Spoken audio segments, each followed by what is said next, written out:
तारी की हमार बाजार गईल मुश्किल होइल बा। काहे कि जब मिला तानी सुनार से तब कहा तारे की नथिया के पैसा नहीं खे देल तहार पति ए खातिर कि राह चलीला टटोकेला सुनार सैया जी हो राह चली ला टटोकेला सुनार सैया जी काहे नथिया गढ़वला उधार सैया जी राह चलेला टटोकेला सोनार सैया जी राह चलेला टटोकेला सोनार सैया जी काहे नथिया गढ़वला उधार सैया जी काहे नथिया गढ़वला उधार सैया जी राह चलेला टटोकेला सोनार सैया जी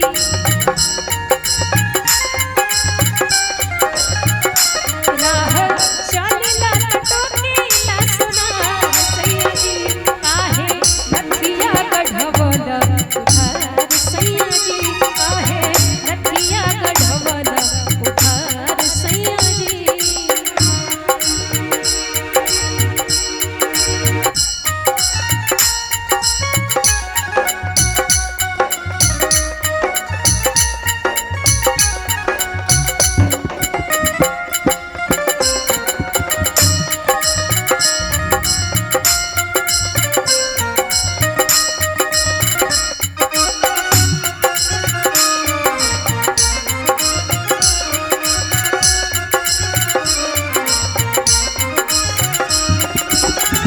पत्नी कहा तारी के राजा जी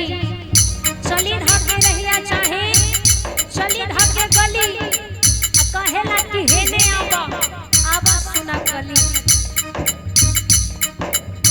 चली धके रहिया चाहे चली धके गली कहेला कि हेने आवा सुना कली चली धके रहिया चाहे चली धके गली कहेला कि हेने आवा सुना कली पत्नी कहा तारी ऐसे हमारे हेमंत भैया की पत्नी कहती है इनको भी जदी करत होई बा हमारा से प्यार सैया जी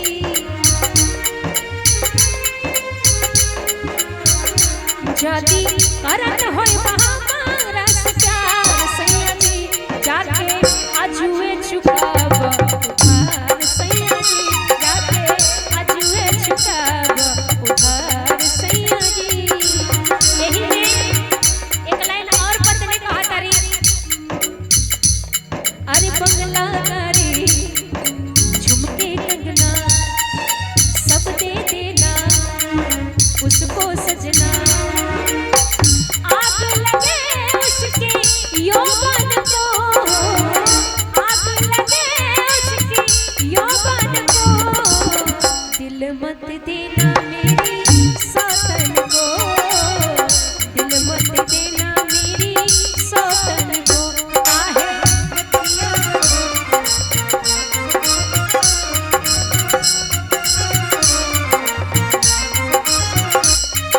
कहतरी साजी सवारी जब पेनिला गहनवा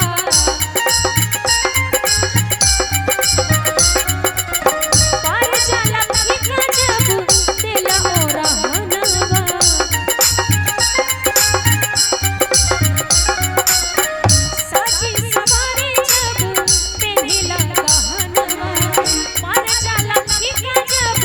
दिला और रहनवा गइल मुश्किल भइल बाबा जा सैया जी गइल मुश्किल भइल बाबा जा का तारी की हमार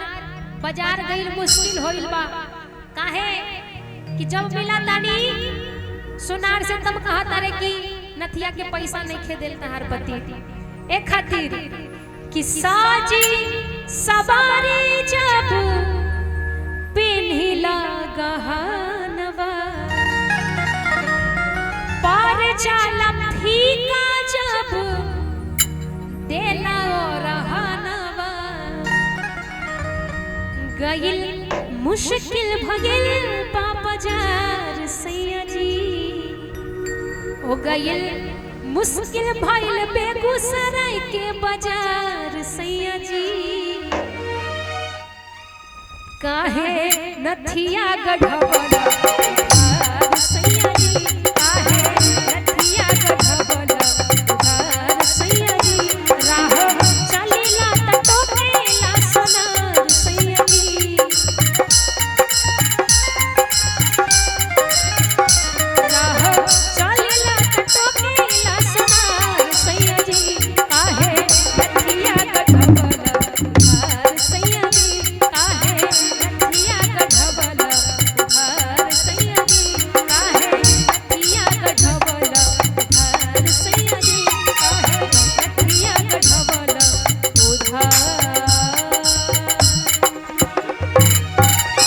सैया जी। वाह, जोरदार ताली होगा के चाहिए।